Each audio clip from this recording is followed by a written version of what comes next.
You. Kaushik, তোর নাম ধরে ডাকে। আয় কৌশিক। দাঁড়া তো। কই যাস? ওই কি সমস্যা? আমার নাম ধরে ডাকতেছো কেন? সিনিয়র আমি তোমার। আই কি সমস্যা? কি আমার নাম ধরে ডাকতেছো কেন? সিনিয়র আমি তোমার। আরে আজব, আবার ভেঙাচ্ছ আমাকে।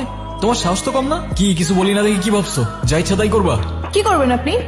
কিছুই করতে পারবেন না। কারণ কারণ কারণ আমি একটা মেয়ে, সিম্পল। ও আচ্ছা, এই ব্যাপার, এখন বুঝলাম। যাই হোক, তাই এতক্ষণ তুমি বিরক্ত করতেছিলা কেন? এমনি না, মানে আমি জানতে চাচ্ছি আপনি আমার বাবাকে চিনেন কিভাবে?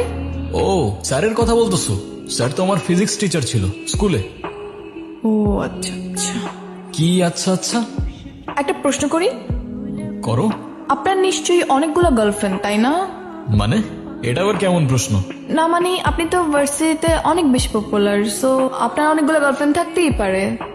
আমি কাউকে ভালোবাসি না, ছোটবেলায় বুঝে গেছিলাম এইসব ভালোবাসা আমার জন্য না। আর যদি বলতেই হয় আমার একমাত্র ভালোবাসা আমার ব্যাট। ছোটবেলায় বুঝে গিয়েছিলেন বলতে? ওইটা বলা যাবে না, পার্সোনাল। আরে বলেন বলেন বলেন না। আচ্ছা ঠিক আছে, বলতে পারি, কিন্তু হাসবা না তো? আচ্ছা ঠিক আছে, হাসবো না। শিওর? প্রমিস? প্রমিস।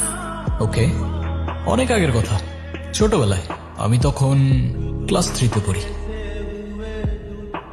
আমার সাথে কি টিফিন খাবে? হ্যাঁ খাবো। এই কৌশিক, তুই টিফিনে কি এনেছিস? আর দেখ আমি কি এনেছি টিফিনে। তুমি আমার সাথে চলো, ঠিক আছে? হ্যাঁ আসো।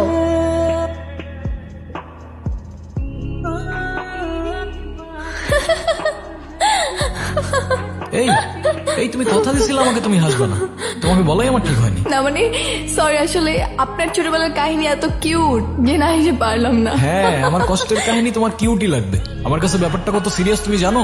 আচ্ছা ঠিক আছে, সরি। এই তুমি আমার সাথে একটু টিফিন শেয়ার করে খাবে? বেধাত্তারি, থাকো তুমি।